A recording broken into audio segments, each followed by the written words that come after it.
உலகெல்லாம் பயணம் செய்தும் உண்மையை காணவில்லை. உண்மைக்காக அலைந்த நான் உன்னிடத்தில் வந்தேன் அம்மா. உறவோடு காப்பாற்றி உண்மை காட்ட வேண்டும் அம்மா. உலகம் உன் அன்புக்காக ஏங்கியே தவிக்குதம்மா. உன்னை காண மூவுலகும் துடியாய் துடிக்குதம்மா. உன் சரணம் வணங்கிட உலகெல்லாம் கொதிக்குதம்மா. உளம் இறங்கி அன்பு காட்ட தாமதம் வேண்டாமம்மா. ஓம் அமிர்தேஸ்வரி நமஹ. ஓம் நம சிவாயா. சோ இன்னைக்கு அருள்மொழிகள்ல அம்மா நம்மளுக்கு சூப்பரான விஷயங்கள் தான் சொல்லி கொடுக்க போறாங்க. இதுதான் நம்மளுடைய பிரசாதம். டெய்லி இந்த பிரசாதத்தை நம்ம சாப்பிடுற எவ்வளவு ஒரு சந்தோஷமான விஷயம் இல்லையா? அருள்மொழிகள் அப்படின்றது சாதாரணது கிடையாது, இது சாதாரண விஷயம் கிடையாது. கடவுளே நம்மளை தூக்கிட்டு போறதுக்காக நம்மளுக்கு சொல்லி கொடுக்குற பாடம்.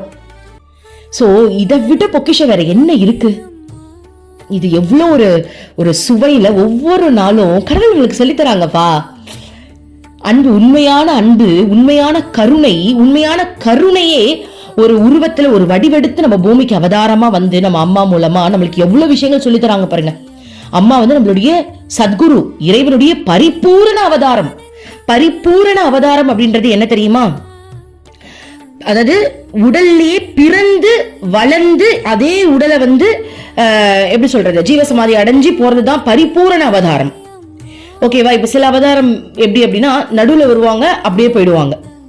ஆனா பரிபூர்ண அவதாரம் அப்படின்றது வந்து நம்மளுக்கு நம்ம மனுஷ மாதிரியே ஒரு கருவுல இருந்து, ஒரு அம்மாவோட கருவுல இருந்து பிறந்து மனித மாதிரியான ஒரு வாழ்க்கையை வாழ்ந்து இறைவனை அடைஞ்சு அது இறைவனாவே வாழ்ந்து ஜீவசமாதி அடையிறது தான் பரிபூர்ண அவதாரம். அப்படிப்பட்ட பரிபூர்ண அவதாரம் இறைவனுடைய அந்த பரபிரம்மம்.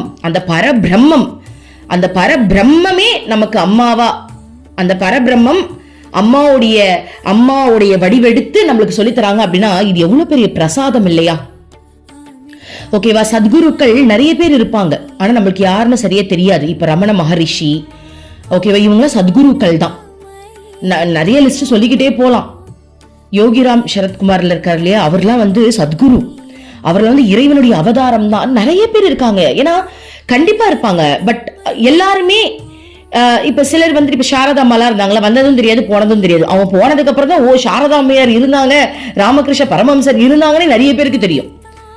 அவங்க இருக்கும் போது கம்யூனிகேஷன் நிறைய கிடையாது இல்லையா, அதனால சிலருக்கு தான் தெரியும். பட் இப்ப அப்படி இல்லை, கம்யூனிகேஷன்லாம் நிறைய இருக்கனால அதனால சில அவதாரங்கள் என்ன பண்ணுவாங்க அப்படின்னா பூமிக்கு வரும்போதே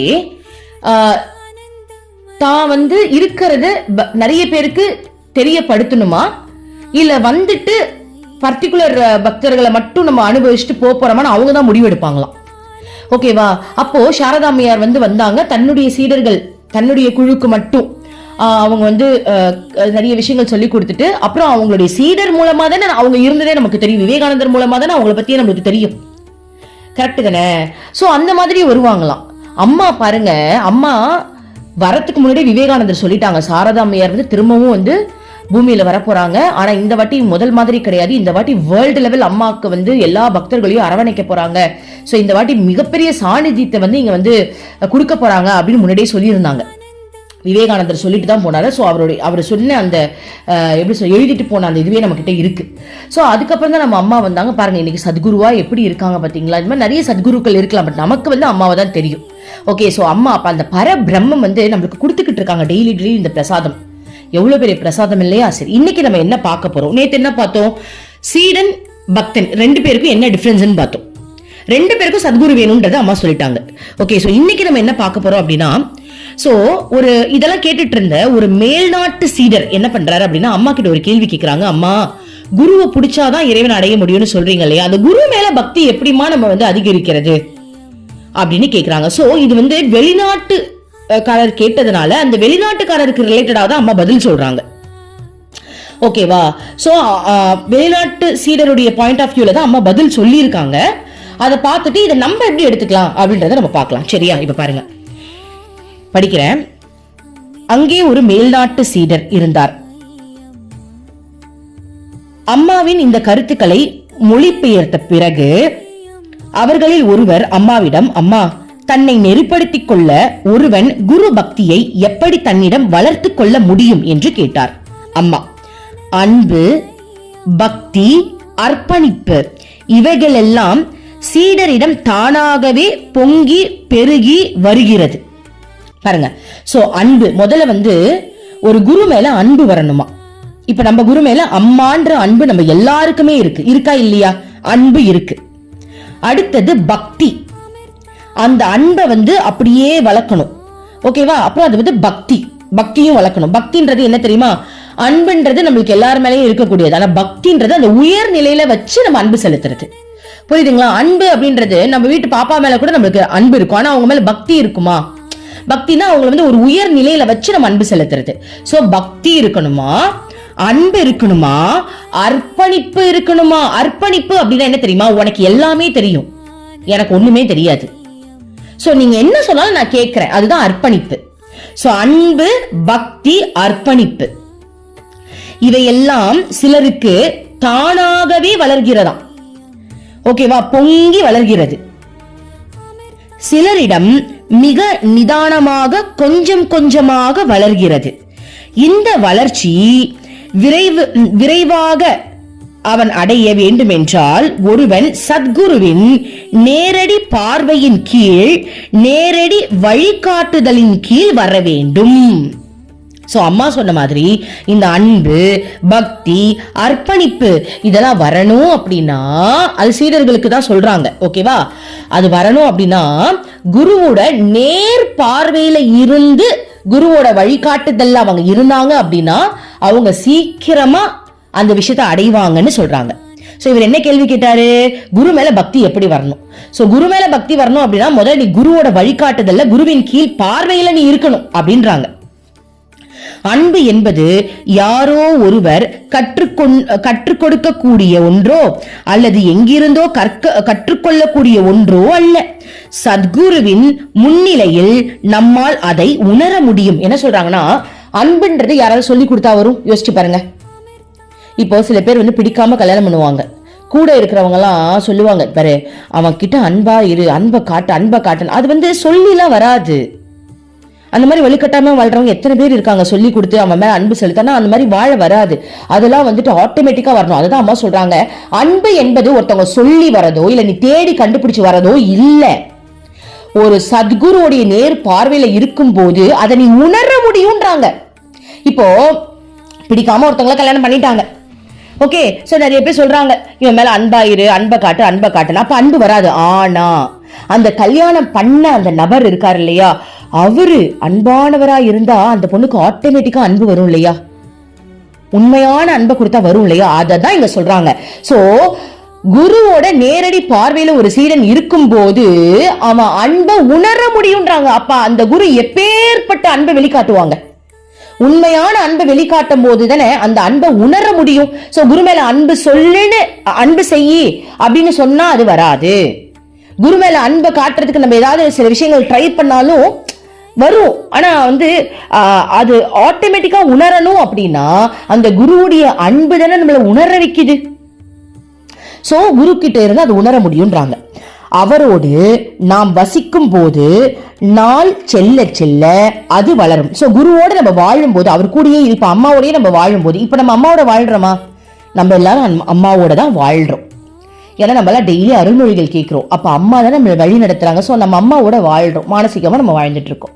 அங்க நேர்ல இல்லைன்னா கூட மானசீகமா நம்ம வாழ்றோம். அம்மா நம்மள ஹேண்டில் பண்ணிடுவாங்க, அதனால யாரும் கவலைப்பட வேண்டாம். ஐயோ என்னடா இது, அம்மா நேர்ல இருந்தாதான் இதெல்லாம் அடைய முடியும்னு சொல்றாங்களே, நம்ம நேர்ல இல்லையேன்னு யாரும் கவலைப்பட வேண்டாம். நம்ம இந்த அருள்மொழிகள் மூலமா அம்மாவோட தான் வாழ்றோம். இது அம்மாவே டயலாக நம்மகிட்ட சொன்னாங்க இல்லையா, நீ இன்னும் ஆசிரமம் விட்டுட்டு போவே இல்லையான்னு என்ன கேட்டாங்க பாருங்க. ஒரு கேள்வி எப்படி கேட்டாங்க? நம்ம அருள்மொழிகள் டெய்லி போடுறதுனாலதான் அந்த கேள்வியே அம்மா கேட்டாங்க. ஓகேவா? சரி.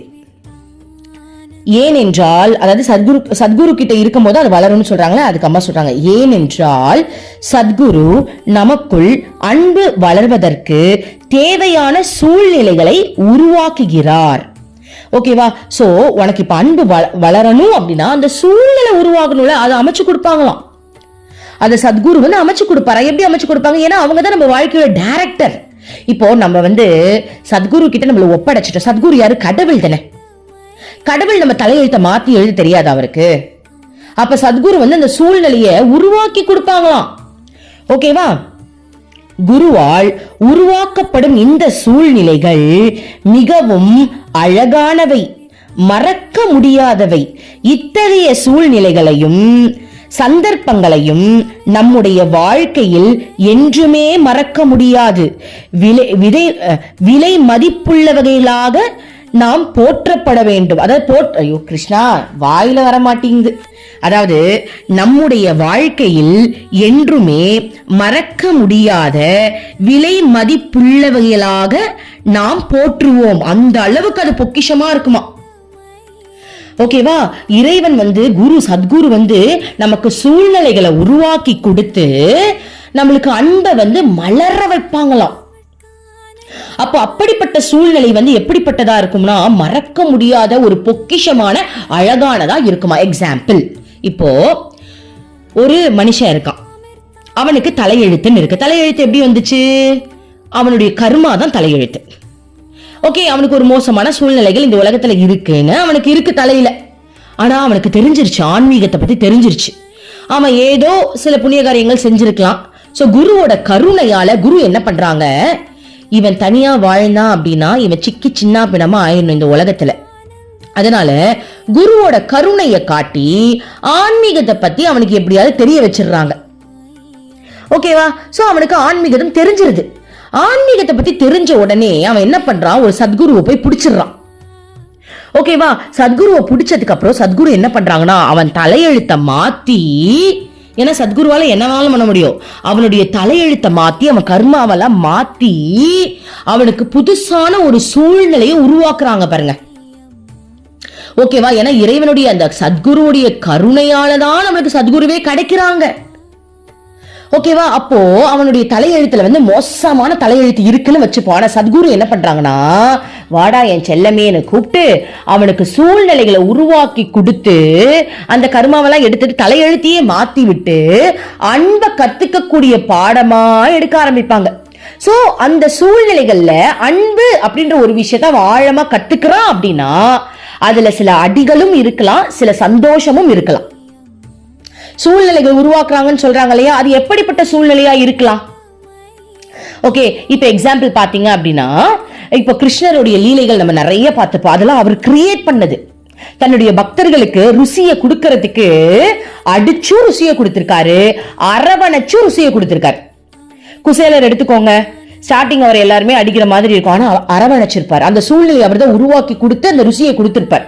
அப்ப அதெல்லாம் யாரு உருவாக்கி கொடுக்கறது? இறைவன் உருவாக்கி கொடுக்கறது. அந்த மாதிரி சத்குரு அன்பை வெளியே கொண்டு வரதுக்காக அழகான சூழ்நிலைகளை உருவாக்கி கொடுப்பாங்களாம். ஓகேவா? அப்ப அது ஒரு விதமான லீலையா இருக்கும். இப்ப எக்ஸாம்பிள் இன்னொன்னு சொன்னா, உண்மையாவே ஆசிரமத்துல இருக்கக்கூடிய ஒரு மிகப்பெரிய சுவாமிஜி அவருடைய வாழ்க்கையில நடந்த சம்பவத்தை சொன்னாரு. என்ன அப்படின்னா, அவர் ஒரு சாதாரண மனுஷனா தான் வாழ்ந்தாராம். அவருக்கு ஆன்மீகம்லாம் தெரியாது. அவர் ஒரு பிராமண குடும்பத்துல பிறந்திருக்காரு. இது உண்மையா நடந்த கதை, ஒரு சுவாமிஜி சொன்ன கதை, ஆசிரமத்தில் நடந்த கதை. ஓகே, அவர் மனுஷ வாழ்க்கையை தான் வாழ்ந்திருக்காரு, உலக வாழ்க்கையை வாழ்ந்திருக்காரு. நல்லா படிச்சுட்டாராம். படிச்சு முடிச்சுட்டு பிராமினா. அப்போ அவங்களுடைய அப்பா அம்மா என்ன பண்ணிருக்காங்க, இவருக்கு கல்யாணம் பண்ணலாம் அப்படின்னு சொல்லிட்டு இவரோட ஜாதகத்தை எடுத்துட்டு போயிட்டு ஜோசியக்காரங்கிட்ட கொடுத்தா அவர் சொல்லிட்டாராம், உங்க பையன் ஒரு மீன்கார பொண்ணை கல்யாணம் பண்ணி செட்டில் ஆயிடுவான். அதன் மூலமா அவன் வாழ்க்கையில மிகப்பெரிய இழப்புகள்லாம் நடக்க போகுது. ஒரு மீன்கார பொண்ணை கல்யாணம் பண்ணுன்றதுதான் விதி. சோ இவரோட வாழ்க்கையில அதோட விதி முடியல. அதுக்கப்புறம் அவரோட வாழ்க்கையில புரட்டி போடுற மாதிரி சம்பவங்கள்லாம் நடக்க போகுது. அதாவது ஒரு மோசமான தலையெழுத்து தான் அவருக்கு இருந்திருக்கு. ஓகேவா? அப்போ அந்த நேரத்துல நம்மளுடைய சத்குரு இருக்காங்க இல்லையா, யாரு? நம்மளுடைய குருவான ஸ்ரீமத் அமிர்தானந்தமயி தேவி அம்மா அந்த உலக வாழ்க்கையை வாழ்ந்துகிட்டு இருந்த அந்த பிராமணரை பார்த்து, மகனே நீ இனிமே அம்மா கூடயே இருந்துரு அப்படின்ற மாதிரி, இவர் யதார்த்தமா அம்மாவை பார்க்க வந்திருக்காரா இல்ல எங்க மீட் பண்ணாங்களா நமக்கு தெரியாது, ஆனா அம்மாவை பார்த்திருக்காங்க. அந்த மீனவ பெண் மேல காதல் வந்து இவரோட வாழ்க்கை தலையெழுத்து அப்படியே மாறணும் அப்படின்றத அம்மா மாத்திட்டாங்க பாருங்க. அம்மாவும் மீனவ குடும்பத்துல இருக்கக்கூடிய பெண், ஆனா அம்மா வந்து இறைவன் சத்குரு. சோ யாரோ ஒரு மீன்கார பொண்ணுகிட்ட அவர் மாட்டி அவரோட வாழ்க்கையை இழக்கணும், அதாவது அவரோட தலையில அது எழுதியிருக்கு. மீன்கார பொண்ணு தப்பா சொல்லல இங்க, புரியுதுங்களா? அந்த மாதிரி ஒரு சூழ்நிலை அவருக்கு இருக்கான். ஆனா அதே மீன்கார பொண்ணு அம்மா அவருடைய வாழ்க்கையில என்ட்ராகி வேற ஒரு மீன்கார பொண்ணு வரத்துக்கு பதில் சத்குருவான நம்மளுடைய கடவுளான நம்மளுடைய அம்மா அவருடைய வாழ்க்கையில புகுந்து அவருடைய தலையெழுத்தையே மாத்தி அமைச்சிட்டாரு. இன்னையில இருந்து நீ ஆன்மீகத்துல இருக்க போற, என்னுடைய பிள்ளையா வாழ போறேன்ட்டு அப்ப முடிவு பண்ணாரு. அப்படியே அம்மா கிட்ட ஐக்கியமாயி அங்க அம்மாவோட சீடராவே மூத்த சீடரா இன்ன வரைக்கும் அவர் அம்மாவோட வாழ்ந்துகிட்டு இருக்காரு. அது எந்த சுவாமிஜிலாம் நான் பேர் சொல்ல விரும்பல, ஏன்னா எனக்கு அவர் பேர் தெரியாது.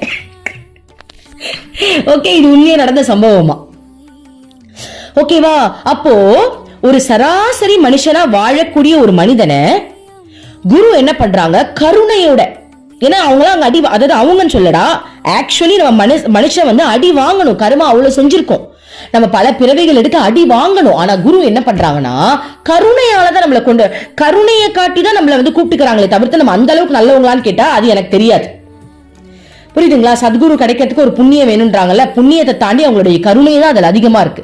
ஏன்னா இப்ப நான் செஞ்ச புண்ணியத்துக்கு இப்ப எனக்கு என்னுடைய சத்குரு கிடைக்கிறதுக்கு எப்படியும் இன்னும் ஒரு 10-15 ஜென்மம் எடுக்கணும்னு வச்சுப்போம்.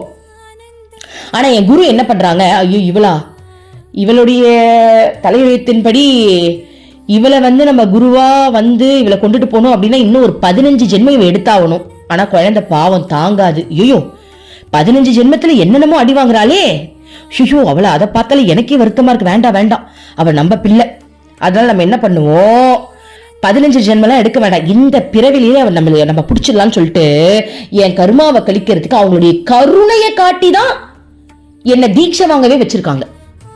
புரியுதுங்களா? நான் செஞ்ச கர்மாவுக்கு எனக்கு சத்குரு கிடைப்பாங்க. எப்ப கிடைப்பாங்க? 15 ஜென்மம் நான் எடுத்ததுக்கு அப்புறம் கிடைப்பாங்க. ஆனா அம்மா பாக்குறா, வேண்டாம் இவ படாத பாடு படணும், வேணாம் நம்ம குழந்தை அடி வாங்க வேண்டாம், இந்த பிறவிலேயே அவளுக்கு போயிடலான்னு. சோ அவங்களுடைய கருணை தானே ஜெயிக்குது. என்னுடைய புண்ணியம் என்னுடைய சத்குரு கிடைக்கிறதுக்கு இன்னும் 15 ஜென்மம்னு இருக்கு. ஆனா அம்மாவுடைய கருணை என்ன பண்ணுது அப்படின்னா, வேண்டாம் என் குழந்தை தாங்காதுன்னு முன்னாடியே நம்ம வாழ்க்கையில வந்து குதிச்சிடுறாங்க. புரியுதுங்களா? சோ நம்ம பண்ண புண்ணியத்தினால நம்மளுக்கு சத்குரு வரல, அவங்களுடைய கருணை அதுல அதிகமா இருக்கிறதுனால அவங்க நம்மள பிடிச்சிருக்காங்க. மிகப்பெரிய சுவாமிஜிக்கே வந்து தலையில வேற எழுதி இருந்துதான், அம்மா வந்து மாத்தி வச்சிருக்காங்க. அப்ப நம்மளாம் என்ன நிலைமை யோசிச்சு பாருங்க. ஓகேவா? அப்ப இதுல என்ன சொல்லப்படுது அப்படின்னா, இப்ப இதுல நம்ம படிச்சோம் இல்லையா, இதுல என்ன நம்மளுக்கு சொல்ல வருது அப்படின்னா, ஒரு சராசரி மனிதனா வாழக்கூடியவன் குருவோடைய கருணையால குருவின் கீழ் வாழ்ற மாதிரி ஒரு சூழ்நிலை அமைக்கப்படுது இல்லையா? அப்படி அமையும் போது அந்த சூழ்நிலையை, அந்த தலையெழுத்தையே அவங்க மாத்தி அமைச்சு அந்த சூழ்நிலைய அன்பால அவன் வாழ்க்கையை அனுபவிக்கக்கூடிய அன்பு தான் எல்லாமே அப்படின்ற ஒரு விஷயத்தை கத்துக்கக்கூடிய சூழ்நிலையா நம்மளுடைய குரு வந்து அமைச்சு கொடுப்பாங்களாம். அததான் இதுல சொல்றாங்க. அப்படிப்பட்ட சூழ்நிலைகள் வந்து குரு அமைச்சு கொடுக்கறாங்க இல்லையா, அவைகள் நமக்குள் என்றுமே மறக்க முடியாத நினைவுகளாக விளங்கும். இது போன்ற ஒரே ஒரு நிகழ்ச்சி கூட நம் மனதில் மிகப்பெரிய அன்பு அலைகளை உருவாக்கிவிடும். இது போன்ற பல நிகழ்ச்சிகளை சத்குரு உருவாக்குவார். அவை நம் மனதில் பல அன்பு அலைகளை உருவாக்கி இறுதியில் அன்பை தவிர நம் மனதில் எதுவுமே இல்லாத நிலையை உருவாக்கிவிடும். இந்த நிகழ்ச்சிகள் மற்றும் சந்தர்ப்பங்கள் மூலம் குரு நம்முடைய இதயத்தையும் ஆத்மாவையும் அபகரித்து அதில் தூய்மையான கள்ளம் கபடமற்ற அன்பை நிரப்பி விடுவார் அப்படின்னு சொல்றாங்க அம்மா. சோ அந்த சூழ்நிலையை உருவாக்கி அம்மா என்ன பண்றாங்களாம், அன்புதான் எல்லாம் அப்படின்ற அந்த விஷயத்தை வந்து நம்மளுக்கு காட்டிடுறாங்களாம். ஏன் தெரியுமா? ஒரு கதை இப்ப ஞாபகத்துக்கு வருது, அதை சொல்லிட்டு அடுத்து நம்ம போலாம். என்னன்னா, அதாவது இரண்யகசிபு, இரண்யாக்ஷன் உங்களுக்கு தெரியும். அவங்கலாம் வந்து மக்களை வந்து அழிச்சாங்க, முனிவர்கள்லாம் ரொம்ப டார்ச்சர் பண்ணாங்க. கரெக்ட் தானேடா? அப்போ இது எப்படி வந்தது? ஒரு நாள் வந்துட்டு என்ன அப்படின்னா, இது வந்து நடக்கிறதுக்கு முன்னாடி இந்த அவதாரம் எப்படி வந்ததுன்றத சொல்றேன் பாருங்க. பெருமாள் வந்து படுத்துக்கிட்டு இருப்பாராம். பெருமாளுடைய காவலர்கள் 2 பேர் வந்து பெருமாளை வாசல்ல காத்துக்கிட்டு இருக்காங்க. அப்போ முனிவர்கள்னே வச்சுப்போம். முனிவர்கள் ஒரு 3 பேர் 4 பேர் வராங்க பெருமாளை பாக்குறதுக்கு. அப்போ நாங்க பெருமாளை பார்க்கணும்னு சொல்லும் போது அந்த 2 காவலாளிகள் என்ன பண்றாங்க, நீங்க பார்க்க கூடாதுன்னு சொல்றாங்க. இப்ப வந்து இறைவன் வந்து உறங்குற நேரம் என்னால அனுமதிக்க முடியாதுன்னு சொல்றாங்க. அப்ப அந்த முனிவர்கள் என்ன பண்றாங்க, எங்களையே நீ அனுமதிக்க மாட்டியா, நாங்க வந்து இறைவனுடைய பக்தர்கள், நீங்க போய் இறைவனை போய் கேளுங்க, எனக்கு வழி விடுங்கன்னு சொல்லும் போது அவர் வந்து வழி விடலையாம். அந்த 2 காவலாளிகள் வந்து வழி விடலையாம். உடனே இவர் என்ன, இந்த முனிவர்கள் என்ன பண்ணிடுறாங்க, சாபம் விட்டுறாங்களாம். ஓகேவா, அவங்களுக்கு வந்து ஏதோ சாபம் விட்டுறாங்களாம். இத பார்த்து அலறடிச்சு ஓடி வந்து, அட பாவிகளா என்னடா பண்ணி வச்சிருக்கீங்கன்னு பெருமாள் ஓடி வெளில வராராம். வரும்போது அப்ப வந்து பெருமாள் என்ன சொல்றாரா, இவங்க சொல்றாங்களா இவங்க வந்து பூமியில வந்து பிறந்துடணும்னு சாபம் விட்டுட்டாங்களாம்.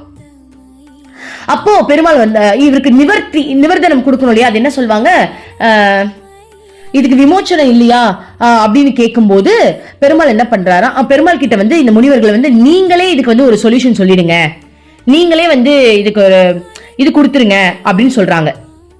அது பேர் நான் மறந்துட்டேன், பாவ விமோச்சனம் வச்சுக்கலாம், சரியா? சோ இப்ப வந்து இவங்க வந்து சாபம் கொடுத்துட்டாங்க. அவ பெருமாள் என்ன பண்றாரா, நல்லா கவனிச்சுக்கோங்க. பெருமாள் என்ன பண்றாரு பாருங்க, சரி எனக்கு நீங்க நண்பனா வாழ்ந்தீங்க, பூமியில போங்க, எனக்கு நீங்க நண்பனா வாழ்ந்தீங்க அப்படின்னா 7 பிறவி நீங்க எடுக்கணும். ஆனா எனக்கு நீங்க வில்லனா வாழ்ந்தீங்க அப்படின்னா 3 பிறவி போதும்ட்டாங்க. அப்போ இந்த 2 காவலாளிகள் என்ன பண்றாங்க, என்னால உங்களை விட்டு பிரிய முடியாது, அதனால நான் வந்துட்டு 3 பிறவி எடுத்துக்கிறேன், நான் வந்து வில்லனாவே வந்துக்கிறேன்னு சொல்லிட்டு போயிட்டாங்க. இப்போ நமக்கு ஒரு கேள்வி வருது, ஏன் பெருமாள் அப்படி சொன்னார்? வில்லனா இருந்து அவருக்கா நஷ்டம் வந்துச்சு? முனிவர்களை தானே இவர் போட்டு தும்சம் பண்ணி அடிச்சு எல்லாரையும் இந்த இரண்ய கசிபு அது இதுவா வந்து டார்ச்சர் பண்ணாங்கல்ல எல்லாரையுமே. அப்போ கடவுளுக்கு வில்லனா இருக்குன்ற பேர்ல உலக மக்கள் எத்தனை பேர் அழிச்சாங்க, ஏன் பெருமாள் இப்படி பண்ணாருன்ற கேள்வி உங்களுக்கு வந்துதா இல்லையா? எனக்கு வந்துச்சு. நான் கிருஷ்ணா கிட்ட கேட்டேன், ஏன் கிருஷ்ணா நீ வந்து சாப விமோச்சனம் கொடுக்கற அப்படின்னா நண்பனா வாழ் வேற ஏதாவது கொடுத்து இருந்திருக்கலாம், வில்லனா வான்னு சொல்லிட்ட, உனக்கு வில்லனா வந்தா சரி நீ ஹீரோவா காட்டுறதுக்கு அவங்களை வில்லனா வர சொல்லிட்ட. ஆனா இந்த மக்கள் என்ன ஆனாங்க, அவங்க எல்லாம் ஏன் அடி வாங்கினாங்க, எத்தனை பேர் இந்த வில்லனா வந்து கொலை பண்ணாங்க, ஏன் கிருஷ்ணான்னு கேட்டேன். அதுக்கு உடனே அவர் ஒரு பதில் சொன்னாரு பாருங்க, எனக்கு புரிஞ்சிருச்சு. இதுதான் அன்புதான் ஜெயிக்கும் அப்படின்றத முதல்ல எல்லாரும் புரிஞ்சுக்கணும். இந்த முனிவர்கள் என்ன பண்ணாங்க, சாபம் விட்டாங்க. விடலாமா? விடலாம், அது அகங்காரம் தானே. சாபம் விட்டாங்கல்ல, அந்த சாபம் என்ன ஆச்சு, ரிட்டன் அவங்களே அடிச்சுதான் இல்லையா? இவங்களுக்கு என் மேல இருக்கிற பக்தியில இவங்க இததான் சொல்லுவான்னு எனக்கு தெரிஞ்சுதான் நான் அதை சொல்ல வச்சேன். அப்போ அவங்க என்ன பண்ணிட்டாங்க, நான் வில்லனா வரன்ட்டாங்க. இப்ப வில்லனா வந்து யாருக்கு ஆபத்து, சாப விட்டவங்களே அடி அடி அடிச்சாங்க. ஆமாவா இல்லையா? அப்போ அந்த முனிவர்கள் தானே அடி வாங்கினாங்க, சாபம் விடலாமா? விடக்கூடாது தானே. அது என்ன சாபம்? அதுதான் இந்த வார் நடக்குது இல்லையா, இந்த வாருக்கு இதுதான். ஒருத்தனை அழிக்கணும் நீ முடிவு பண்ணிட்ட அப்படின்னா நீ தான் அழிய போற, எல்லாரும் இங்க அழிவுதான், வேற எதுவுமே கிடையாது. அப்போ இப்ப சில பேர் சொல்றாங்க நான் சாபம் விட்டுருவேன். என்ன சாபம் விடுவேன்? அது உன்னதான் வந்து பாதிக்க போகுது. கூட இருக்கிறவங்கள சாபம் விட்டு ஓகே, நீ கூட இருக்கிறவங்கள சாபம் விட்டுற, கடைசியில அவங்களே பாத்துக்கக்கூடிய சூழ்நிலை உன் தலையில வந்து விழுந்துரும். ஓகேவா? அப்போ அவ பெருமாள் என்ன பண்ணிருக்காரு பாருங்க, சாபமா விட்டீங்க, சரி சாபம் விட்டீங்கல்ல, இப்ப நான் ஒண்ணு சொல்றேன்ட்டு அவள் அப்ப வேணுக்கே ட்விஸ்ட் பண்ணிருக்காரு. சரி நீ எனக்கு வில்லனா வந்துருன்னு. வில்லனா வந்தா ஏன்னா வில்லன் வந்து என்ன பண்றாங்க, அந்த முனிவரை தான் முதல்ல தாக்குறாங்க. எதுக்கு தாக்குறாங்க, நீங்க வந்து பக்தி பண்ணக்கூடாதுன்னு தாக்குறாங்க. அப்ப யார் அடி வாங்குறது? அப்போ அன்பு தானே ஜெயிக்கணும், அப்ப அன்பு தானே முன்னாடி, அதுக்காக தானே இந்த விஷயமே நடந்திருக்கு. அன்பா நம்ம அன்னைக்கே அவங்க அமைதியா சரி நாங்க வெயிட் பண்றோம், அகங்காரமே இல்லாம, இது அகங்காரம் தானே இதுக்கு காரணம். இதுக்கு மூல காரணம் என்ன, அகங்காரம்.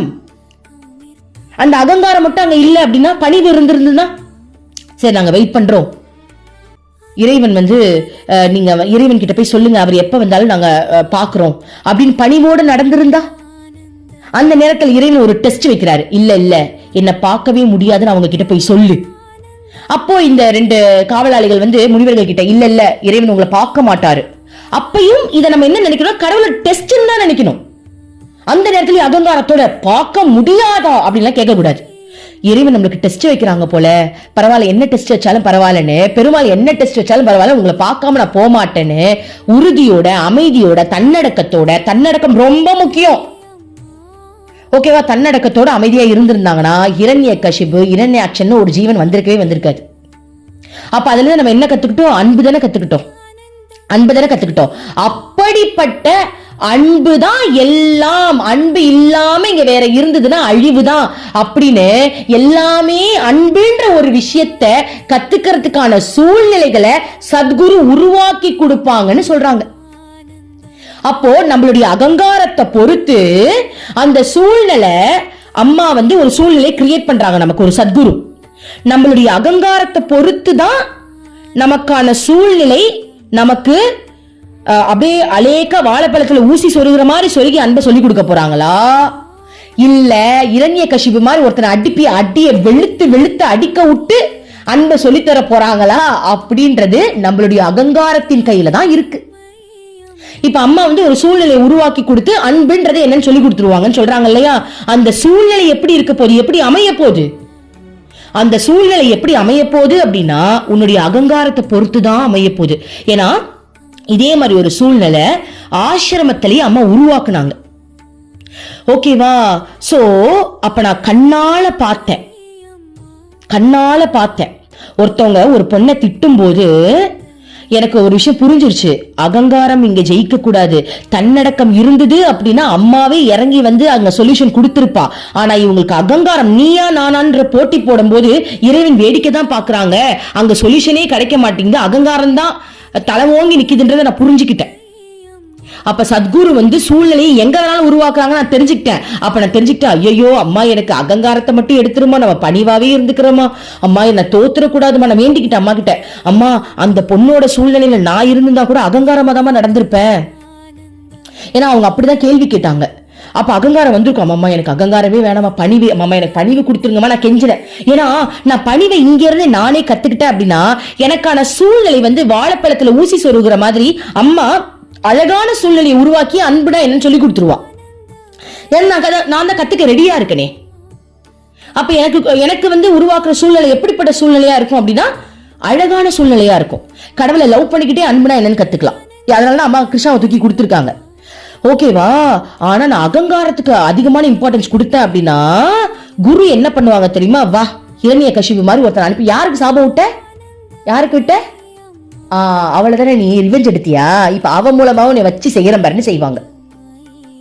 அப்ப நான் தெரிஞ்சுக்கிட்டேன், அம்மா நீங்க எங்களுக்கான சூழ்நிலைகளை உருவாக்கி அந்த ஒவ்வொரு சூழ்நிலையிலையும் அன்புன்ற ஒரு விஷயத்தை நமக்கு சொல்லி கொடுக்குறாங்க இல்லையா. அந்த சூழ்நிலையே நம்மளுக்கு அல்வா மாதிரி இருக்கணும் அப்படின்னா நம்ம பணிவை இங்க இருந்தே ஆரம்பிச்சிடணும்.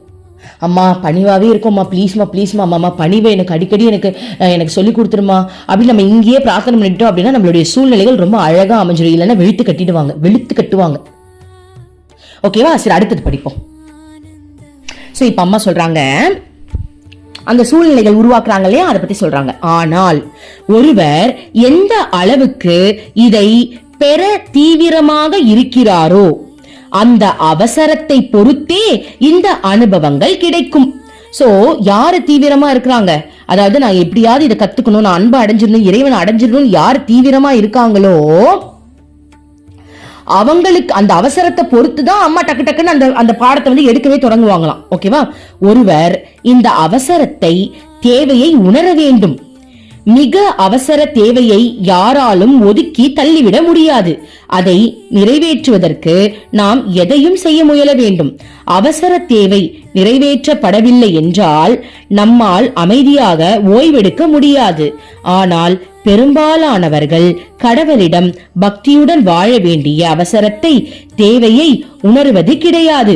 கடவுளிடம் பக்தி செலுத்தாமலேயே நம்மால் வாழ்ந்திட முடியும் என்று நினைக்கின்றோம். எனவே கடவுளை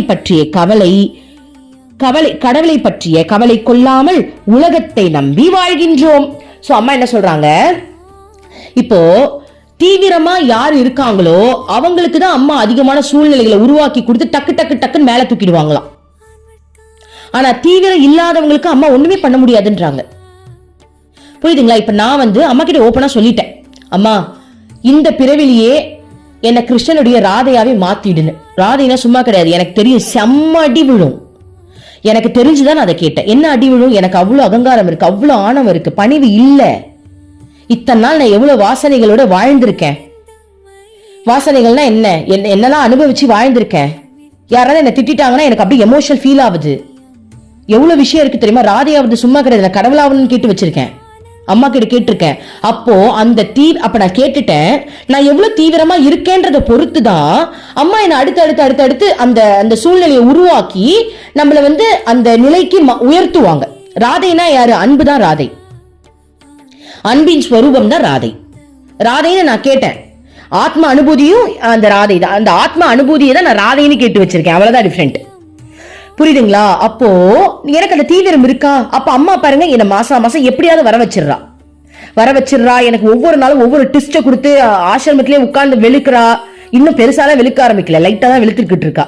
ஓகேவா? அப்ப சூழ்நிலையை அம்மா எனக்கு உருவாக்கி ஆனா அந்த சூழ்நிலைகள் எல்லாமே எனக்கு பிரசாதமா தான் தெரியுது. அவ்வளவு சந்தோஷத்தை கொடுக்குது. நிறைய பேர் சொல்றீங்க, ஐயோ இவங்க சொல்றதை பார்த்தா ரொம்ப அடிப்பாங்க. அப்படிலாம் கிடையாதுப்பா, அது ஒரு சுகம் தெரியுமா? அதை விட சுகம் வேற எதுவுமே கிடையாது. அது அப்படி ஒரு சுகம். இப்போ சாராயம் பாத்தீங்கன்னா நாரும், ஆனா அந்த சாராயத்தை எவ்வளவு அனுபவிச்சு குடிக்கிறாங்க. அந்த மாதிரி அதாவது அம்மா குரு அடிக்கிறான்னு சொல்லும் போது உங்களுக்கு பயமா இருக்கும், ஆனா அதோடைய சுகம் எனக்கு தானே தெரியும். எப்படி சாராயம் நாத்தமோ, ஆனா அதை அனுபவிக்கிறதுக்கு அது எப்படி பொக்கிஷமோ, அந்த மாதிரி கேட்கிறவங்களுக்கு வேணா குரு அடிக்கிறது கவலையா இருக்கலாம், பயமா இருக்கலாம், ஆனா அனுபவிக்கிறவங்களுக்கு தான் அந்த சுகம் தெரியும். அது அப்படிப்பட்ட சுகம். ஏன் தெரியுமா? அடிக்கிறதே நம்ம அம்மா. ஏன்னா என்ன அடிச்சாலே அவளுக்கு துடிக்கும், அதுவே அங்க பெரிய ஹைலைட். நான் வேணும்ட்டே கத்தி அழுவேன், அவ அடிச்சதை விட அதிகமாவே அழுவேன். அப்ப என்ன ஆவா? அம்மா ஓடி ஐயோடு கொஞ்சம் ஆரம்பிச்சிருவா. அதை விட சுகம் வேற என்ன இருக்கு? அடிக்கிறது வில்லன் கிடையாது. வில்லன் அடிச்சான் அப்படின்னா நம்ம சாவணும்னு நினைச்சு அடிப்பான். ஆனா அம்மா அடிக்கிறா அப்படின்னா நம்ம வளரணும், நம்ம மேன்மை அடையணும்னு நினைக்கிறா. அப்போ எனக்கு வலிக்காம தான் அவ பண்ணுவா. கரெக்ட் தானே? அப்ப அந்த சுகம் எப்படிப்பட்ட சுகம் அது. ஆனா அந்த விஷயத்துக்கே பயப்படுறவங்க இருக்காங்கல்ல, அந்த தீவிரமே இல்லாம கடவுளை அப்புறமா புடிச்சுக்கலாம். இப்ப என்ன, கடவுளை நம்புறது இல்லையா, இந்த உலகத்தை நம்புறாங்களாம். இந்த உலகத்தை படைச்சது யாரு? இந்த உலகத்துல நான் எப்படியாவது வாழ்ந்துருவேன், நான் சம்பாரிச்சிருவேன், நான் எப்படியாவது இந்த குடும்பத்தை காப்பாற்றுவேன், என் பையனை நான் பார்த்துப்பேன், அவனுக்கு 2 சொத்து சேர்த்து வச்சுக்க ஒன்னும் பிரச்சனை இல்லை, 2 வீடு வச்சிருக்க, வாடகை வச்சு கூட அவன் படிக்கலனா கூட வாழ்ந்துருவான். எத்தனை பேர் இந்த மாதிரி இருக்காங்க? என் சாவறதுக்குள்ள என் குழந்தைங்களுக்கு நான் செட்டில் பண்ணிடணும்னு எத்தனை பேர் இருக்காங்க? ஒரு பெரிய வீடு கட்டி வச்சிருப்பாங்க, ஒரு குண்டை தூக்கி போட்டாங்கன்னா என்ன ஆகும்? ஆல்ரெடி வார் நடந்துகிட்டு இருக்கு, பறந்துகிட்டு தான் இருக்கு எல்லா குண்டும். கரெக்டா இல்லையா?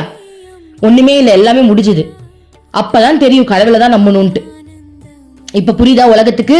கடவுளை நம்பணும்னு தெரியுதா? அப்பதான் நம்மளுக்கு புரிய ஆரம்பிக்கும். சோ கடவுள் நம்பிக்கையே இல்லாம வாழ்றாங்க இல்லையா, அவங்களுக்கு எல்லாம் நம்ம ஒண்ணுமே பண்ண முடியாது அப்படின்னு அம்மாவே சொல்றாங்க. ஒண்ணும் பண்ண முடியாது, சத்குருவாலையும் ஒண்ணும் பண்ண முடியாது. சோ தீவிரத்தை பொறுத்துதான் அந்த வளர்ச்சி அவங்களுக்கு கிடைக்கும்னு அம்மா சொல்றாங்க. தற்போதைய நிலைமையில் நம் பட்டியலில் கடவுள் கடைசி பொருளாக தான் இருக்கிறார். ஆனால் கடவுளை நாம் முதலிடத்தில் வைத்து விட்டால் மற்ற எல்லாமே அதற்குரிய இடங்களில் தானாகவே வந்துவிடும். அம்மா என்ன சொல்றாங்கன்னா, நம்மளுடைய லிஸ்ட்ல கடவுள் கடைசியா தான் இருக்கிறாராம். ஏன் என்னையே கேட்டிருக்காங்க. என்ன தெரியுமா? ஏன் அவ்வளவு சீக்கிரம் நீ என்னமோ ஆன்மீகம் அது இதுன்னு சொல்லிக்கிட்டு இருக்க? நல்லா வாழ வேணாம், நல்லா என்ஜாய் பண்ண வேண்டாம்? எவ்வளவு பேரு புகழ், எவ்வளவு விஷயம் இருக்கு, அந்த போற்றுதல் எவ்வளவு இருக்கு, அதெல்லாம் நீ அனுபவிச்சுட்டு அப்புறமா கடவுள் அடையலாம். என்னமோ இப்ப என்னமோ துறவி மாதிரி ஒரு ட்ரெஸ் வாங்க மாட்டேன்ற, நகை வாங்க மாட்டேன்ற, எனக்கு எந்த இதுலயும் ஆசை இல்லைன்ற, என்ன இதெல்லாம் அப்படின்னு என்ன கேட்டாங்க. அதுக்குதான் அம்மா சொல்றாங்க, அவங்களதான் சொல்றாங்க. அம்மா என்ன சொல்றாங்கன்னா, அவங்களுடைய லிஸ்ட்ல கடவுள் கடைசியா இருக்காங்களாம்.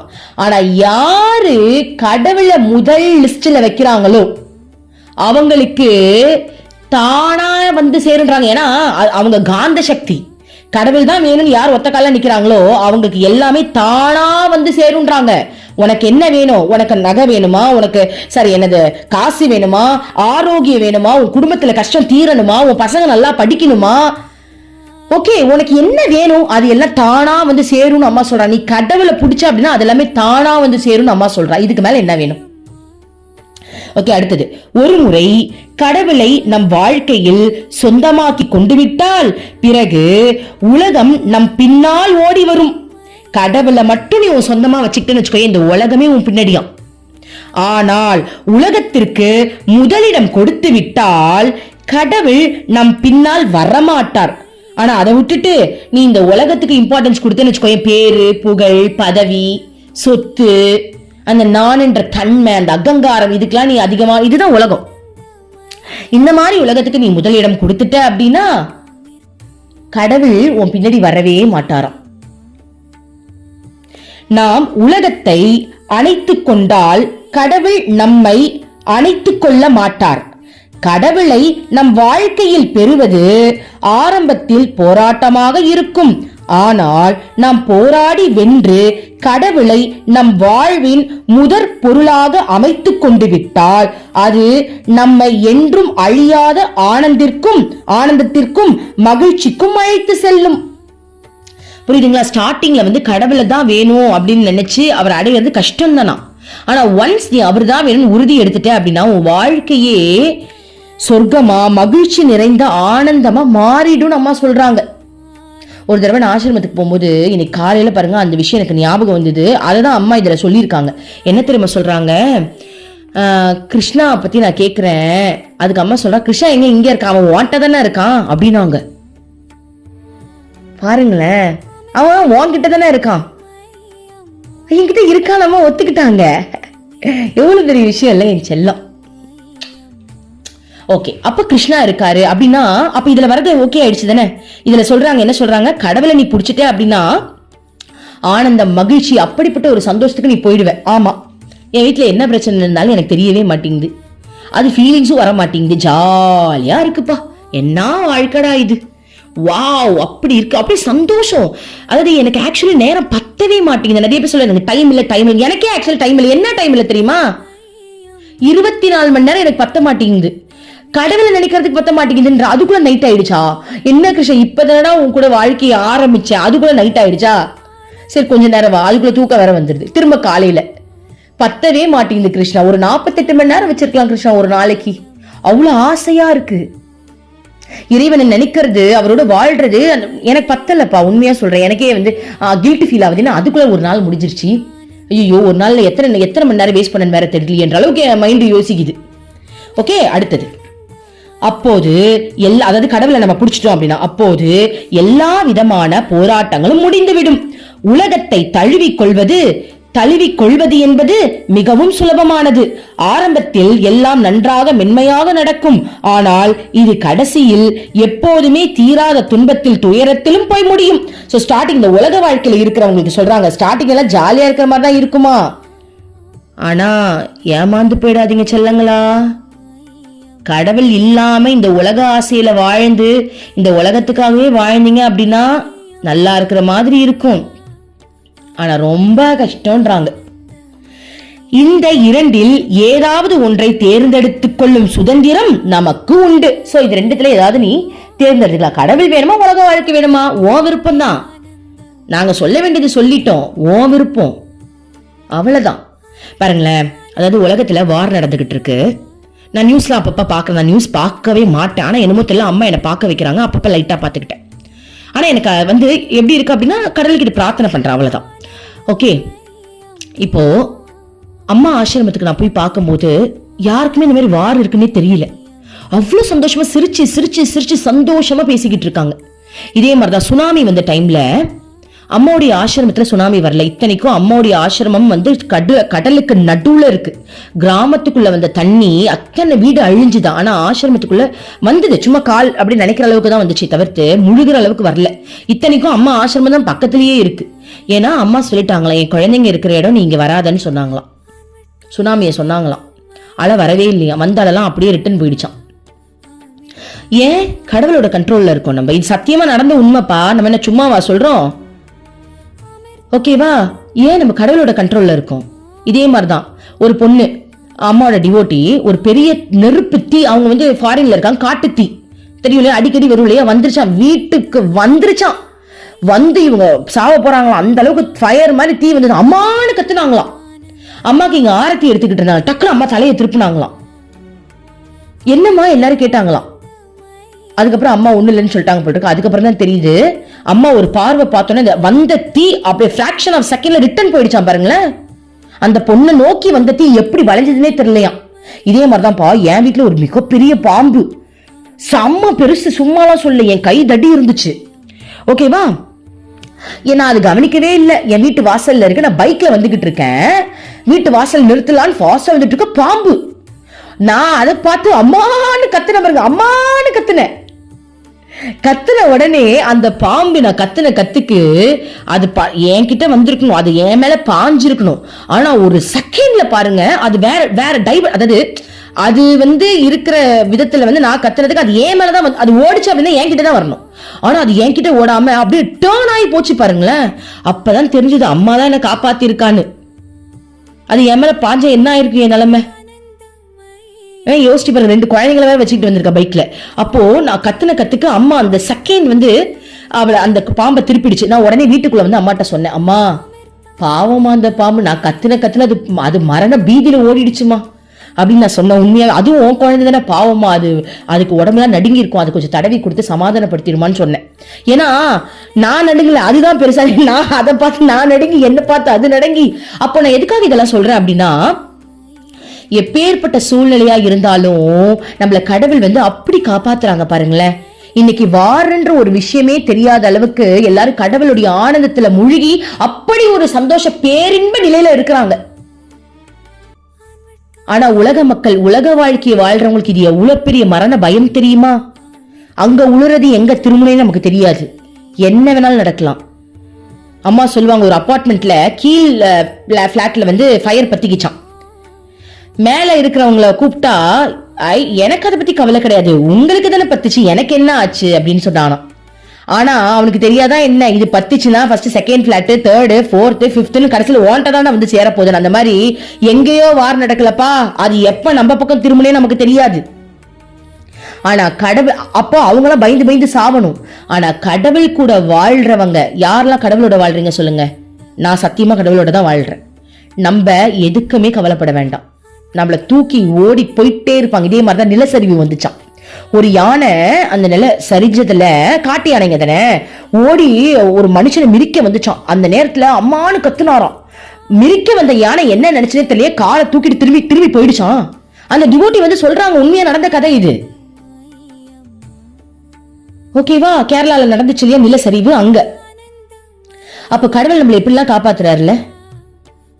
ஆனா உண்மையான பக்தர்கள் கவலையே பட மாட்டாங்க. அப்படி யானை மிரிச்சாலும் ஜாலியா தான் இருப்பாங்க. கடவுளோட நம்ம கிளம்பி போயிடலான்னு ஜாலியா தான் இருப்பாங்க. அவங்களுக்கு அது கவலையா கூட தெரியாது. சோ அதுக்குதான் கடவுள் வேணும்ன்றது. கடவுளை பிடிக்கிறவன் என்னைக்கு, அம்மா சொன்னாங்களே ஆனந்தமா இருப்பா, சந்தோஷமா இருப்பா, அதுதான் என்ன ஆனந்தம்னு உங்களுக்கு எக்ஸ்பிளைன் பண்றேன். உலகமே அழியிற சூழ்நிலை வந்தாலும் அவன் கவலைப்பட மாட்டான். கவலைப்படணும்னு அவசியமே கிடையாது. ஏன்னா அவளை கடவுளுடைய கையில இருக்கான், ஏந்திக்கிட்டு இருக்கான். கடவுள் ஏந்திக்கிட்டு இருக்காரு. அவன் பயப்படவே வேண்டாம். அவன் வளர்த்துக்க வேண்டியதெல்லாம் ஒண்ணுதான், தன்னடக்கம், பணிவை வளர்த்துக்கணும். அவ்வளவுதான். நான் அதை வேண்டிக்கிட்டு இருக்கேன். அம்மா நீ என்ன நல்லா பாத்துக்கிறேன்னு எனக்கு தெரியுது, எனக்கு ஒரு கவலையும் இல்லை, என்ன சந்தோஷமா வச்சுக்கிற, ஆனா எனக்கு பணிவை மட்டும் கொடுத்துருமா. ஏன்னா உன்கிட்ட இருந்துட்டு நான் அகங்காரத்தை காட்டிடக்கூடாது. அதுதான் இருக்கிறதுலே கேவலமான விஷயம். கடவுள் என் கூட இருக்கிறாருன்னு நம்ம அகங்காரத்தை காட்டிடக்கூடாது. அம்மா ஒரு பஜனையில பாடினாங்க, பக்தர்கள் அப்படின்றது அகங்காரம் இருந்தாலே ஓட்டப்பானையில தண்ணி ஊத்துறதுக்கு சமமா ஒண்ணுமே நொம்பாதான். சோ அதனால அதையும் நான் பிரார்த்தனை பண்ணிக்கிறேன். அம்மா கிருஷ்ணா என் கூட இருக்கிறார், நீ என் கூட இருக்கிறான்ற அந்த அகங்காரம் மட்டும் எனக்கு வந்துடக்கூடாதம்மா. எனக்கு எப்பவுமே பணிவே வரணுமா, என்னை பணிவா மாத்துமா, அந்த பணிவின் ஸ்வரூபமாவே எங்களை மாத்திருங்கம்மா அப்படின்னு அதுக்குதான் பிரார்த்தனை பண்றது. சோ புரிஞ்சிச்சாடா அம்மா என்ன சொல்ல வந்தாங்கன்ட்டு? சோ 2 இருக்கு. ஒண்ணு கடவுளை பிடிக்கிறது, இன்னொன்னு உலக வாழ்க்கையை வாழ்றது. எதை பிடிக்க போற நீ முடிவு பண்ணிக்கோ. அப்ப இவ்வளவு சொல்லியாச்சு, இனிமேல் முடிவு பண்ண வேண்டியது உங்களுடைய பொறுப்பு. ஓகே, அடுத்தது, மேல் நாட்டிலிருந்து வந்துள்ள குழந்தைகளாகிய உங்களுக்கு இது மிகவும் கஷ்டமான செயல் என்பது அம்மாவுக்கு தெரியும். ஆனால் மனதை மயக்கும் பல்வேறு சூழ்நிலைகளில் மற்றும் பொருள்களில் அழியும் தன்மையை நீங்கள் உணர்ந்து கொள்வீர்களானால் அத்தகைய இன்பங்களில் வெறுமையை உங்களால் தெளிவாக அறிந்து கொள்ள முடியும். சோ என்ன சொல்றாங்கன்னா, வெளிநாட்டுல இருந்து இதெல்லாம் கேட்கறது உங்களுக்கு கொஞ்சம் கஷ்டமா தான் இருக்கும். இது ஈஸியா வராத விஷயம் தான். ஆனா நீங்க தெரிஞ்சுக்கோங்கடா தங்கங்களா, நீங்க அனுபவிக்கிற பொருள் மூலமா கிடைக்கக்கூடிய சுகம் தற்காலிகமானதுதான். இன்னைக்கு கார் வாங்கும் போது உனக்கு சந்தோஷமா இருக்கும். எத்தனை நாள் அந்த சந்தோஷம் இருக்கும் சொல்லு? யாராவது உன்னை பெருமையா பேசினா மட்டும்தான் அந்த கார் வாங்குறதுக்கே உனக்கு சந்தோஷம். இல்லனா உனக்கு சந்தோஷமே இருக்கா? ஒரு 4 ஸ்டேட்டஸ்ல போட்டு 4 பேர் உன்னை பாராட்டி 4 பேர் அதை பார்த்து உன்னை புகழ்ந்தா மட்டும்தான் உனக்கு சந்தோஷம் கிடைக்குது. எவ்வளவு நாளைக்கு அது? எவ்வளவு நாளைக்கு? டயர் பஞ்சர் ஆயிடுச்சுன்னா கவலை வந்துடும், கலர் ஃபேட் ஆயிடுச்சுன்னா கஷ்டம் வந்துடும், ஆக்சிடென்ட் ஆச்சுன்னா முடிஞ்சது கதை. என்னடா நெகட்டிவா பேசுறாங்கன்னு நினைக்காதீங்க. உண்மையை சொல்ற, தற்காலிகமான சந்தோஷம். அந்த சுகத்துக்காக நம்ம கடவுளை விடக்கூடாது இல்லையா? சோ ரெண்டுத்துல எது வேணாலும் நீ அடைஞ்சிக்கலாம். சோ வெளிநாட்டுல இருந்து வந்தவங்க உங்களுக்கு இது கஷ்டமா தான் இருக்கும், ஆனா நீ புரிஞ்சுக்கிட்ட அப்படின்னா உனக்கு ஈஸின்றாங்க. தற்காலிகமான கிடைக்கக்கூடிய சந்தோஷம் பாத்தீங்கன்னா பொருள் மூலமா உலக பேர் புகழ் மூலமா கிடைக்கிறது தற்காலிகம் தான், அதுக்கப்புறம் அது நிரந்தரம் கிடையாது. ஆனா கடவுள் கிட்ட இருந்து கிடைக்கக்கூடிய அன்பு நிரந்தரமானது நம்ம சொல்றாங்க. அது அனுபவிச்சாதானே தெரியும். ஓகே, அடுத்தது உலக போக பொருள்களில் மயக்கத்திற்கு நீங்கள் இரையாக மாட்டீர்கள். நீங்கள் எந்த விதமான தடுமாற்றத்தையும் தரும் சூழ்நிலையில் இருந்தாலும் அத்தகைய இன்பங்கள் நிலையான சுகத்தை மனதிற்கு தராது என்பதை புரிந்து கொள்வீர்கள். நீங்கள் இந்த கொள்கையை செயல்படுத்துகின்ற திறனை பெற்றுவிட்டால் இங்கே இருப்பவர்களை விட ஆன்மீகத்தில் மிகவும் வலிமையானவர்களாக ஆகிவிடுவீர்கள். சோ இந்த உண்மையை மட்டும் நீ தெரிஞ்சுக்கிட்ட அப்படின்னா இங்க இருக்கிறவங்களை விட நீ மேல்நிலைக்கு உயர முடியும் நம்ம சொல்றாங்க. அதனால் குழந்தைகளே, நீங்கள் கவலைப்பட வேண்டியது இல்லை. தங்கங்களா, இங்க பாருங்க, நம்மளதான் அம்மா சொல்றாங்க. நான் கூட இதை ஸ்டார்டிங்ல இருந்து படிக்கும் போது என்னாமா ஆசிரமத்துல இருக்கிறவங்கள பத்தியே சொல்லிக்கிட்டு இருக்கியேம்மா, நாங்களாம் உலகத்துல வாழ்ந்துட்டு இருக்கோமா, எங்களுக்கு எதுவுமே சொல்ல மாட்டேங்கிறேன்னு கேட்டதுக்கு இப்ப அம்மா பதில் சொல்லிட்டாங்க பாருங்க. ஆசிரமத்துல வாழ்றவங்களை விட உலக வாழ்க்கையில பொருளை பார்த்துக்கிட்டு பேரு புகழு அதெல்லாம் இதுக்கு நடுவுல தானே நம்ம வாழ்ந்துகிட்டு இருக்கோம். இப்போ நம்மளுக்கு போர் நடக்கிறது நமக்கு தெரியுது. ஓகேவா, நம்ம ஃப்ரெண்ட்ஸே நம்மள வந்து குத்தி பேசுறவங்க இருக்காங்க. நீ ஏன் வந்து ஆன்மீகத்துல இருக்க, நாங்களாம் இவ்வளவு ஜாலியா இருக்கோம், நீ ஏன் இப்படி இருக்கன்னு பேசுறவங்க இருக்காங்க. அப்படிப்பட்ட ஒரு உலக வாழ்க்கையில இருந்துகிட்டே நீ ஆன்மீகத்துல முன்னேறன்னு வச்சுக்கோயேன், ஆசிரமத்துல இருக்கிறவங்களை விட ஒரு படி மேல நீ உயர்ந்துருவேன்னு அம்மா சொல்றாங்கடா. நம்மளதான்டா சொல்றாங்க. பாருங்க, ஆசிரமத்தில் இருக்கிறவங்களுக்கு பொருளே கண்ணில் படாது, ஏன்னா குரு வந்து காட்ட மாட்டாரு. ஆனா உலக வாழ்க்கையில இருக்கிற நம்ம குடும்பத்துல இருக்கோம், குழந்தைய வளர்க்குறோம், ஹஸ்பண்டை பாத்துக்கிறோம், இதுல குடிகாரனா வேற இருக்கானுங்க சில பேரு, வேலைக்கு போறோம், பிசினஸ் பண்றோம், கடன் பிரச்சனையை தீர்த்துக்கிட்டு இருக்கோம், ஃப்ரெண்ட்ஸ் தப்பா பேசுறவங்க இருக்கிறாங்க, மாமனார் மாமியார் வந்து நம்மள கழுவி ஊத்துறவங்க இருக்கிறாங்க, நாத்தனார் குடும்பம் இருக்கு. இத்தனையிலையும் நடுவுல உட்கார்ந்து கடவுள் தான் வேணும்னு இன்னைக்கு அருள்மொழிகள் கேட்டுக்கிட்டு இருக்கோமே, நம்ம தான் சீக்கிரமா முன்னேறுவோமா? ஏன்னா ஆல்ரெடி அடியை வாங்கிக்கிட்டு இருக்கோம். நம்ம அங்க குரு சூழ்நிலையை உருவாக்கி அடி கொடுப்பாங்களா? இங்க ஆல்ரெடி சூழ்நிலையில தான் நம்ம உட்கார்ந்துகிட்டே இருக்கோமா? அப்போ நம்மளால ஆசிரமத்துல இருக்கிறவங்களை விட உன்னால ஆன்மீகத்துல முன்னேற முடியும் அம்மா சொல்றாங்க. அப்ப யாரு நம்மள பெஸ்ட் தானே, வேற லெவல் தானே. அப்பதான் நினைப்போம், அப்பதான் நம்மளால முன்னேற முடியும். ஓகேவா? சோ பாருங்க, அது இன்னொரு அடி படிக்கிறேன் பாருங்க. நீங்கள் இந்த கொள்கையை இருங்க வரேன், எங்க விட்டேன். நீங்கள் இந்த கொள்கையை செயல்படுத்துகின்ற திறனை பெற்றுவிட்டால், அதாவது அம்மா சொல்லி கொடுத்த இந்த விஷயத்தெல்லாம் நீங்க கத்துக்கிட்டீங்க, உலக போக விஷயங்களை வந்து உங்களுக்கு சந்தோஷம் கொடுக்காதுன்ற விஷயத்தை நீங்க கத்துக்கிட்டீங்க அப்படின்னா இங்கே இருப்பவர்களை விட ஆன்மீகத்தில் மிகவும் வலிமையானவர்களாக ஆகிவிடுவீர்கள். புரியுதுங்களா? ஏன்னா ஆல்ரெடி நம்ம அதெல்லாம் வாழ்ந்துட்டோம் இல்லையா? சோ அவங்களோட நம்ம வந்து வேற லெவல்ல வந்துருவோமா. அதனால் குழந்தைகளே, நீங்கள் கவலைப்பட வேண்டியது இல்லை. நீங்கள் அம்மாவுடன் இருப்பதன் மூலமும் சரணடைய வேண்டும் என்று விருப்பத்தினாலும் அந்த நிலையை அடைவீர்கள். ஓகே, இந்த உரையாடல் தரிசனத்திற்கு இடையே நடைபெற்றது. இன்னும் பலர் அம்மாவின் தரிசனத்திற்காக காத்திருந்தார்கள். எனவே அம்மா தரிசனம் கொடுக்க துவங்கினார். பிரம்மச்சாரிகள் தேவி மகாமாயி என்னும் பாடலை பாடினார்கள். ஓகே, இதோட இது முடியுது. சூப்பர்ல. நாளைக்கு மீதியை நம்ம பார்க்கலாமா? இன்னைக்கு அம்மா நமக்கு பொக்கிஷமான விஷயத்தெல்லாம் அழகா சொல்லி கொடுத்துட்டாங்க. சோ நம்மளுக்கு குரு இருக்காங்க, பணிவு ரொம்ப முக்கியம், தன்னடக்கம் ரொம்ப முக்கியம், அகங்காரத்தை அழிக்கணும். குரு சொல்றத இதெல்லாம் நம்ம நடந்துட்டோம் அப்படின்னா குரு நம்மளுக்கு அழகான சூழ்நிலையை உருவாக்கி கொடுப்பாங்க. நம்மளும் ஆத்ம அனுபூதி பெறறதுக்கு இது ஒரு வாய்ப்பா அமையும். ஓகே, சோ பி ஹாப்பி, கவலைப்படாதீங்க, அம்மா இருக்காங்க நம்மளெல்லாம் பாத்துக்கிறதுக்கு. சோ என்ன புரிஞ்சது கமெண்ட்ல போடுங்க. ஓம் அமிர்தேஸ்வரம, ஓம் நம சிவாய. மனமே உனக்கு சொந்தம், ஒருவரும் இல்லை என்ற உண்மையை ஒரு நாளும் நீ மறந்திடாதே.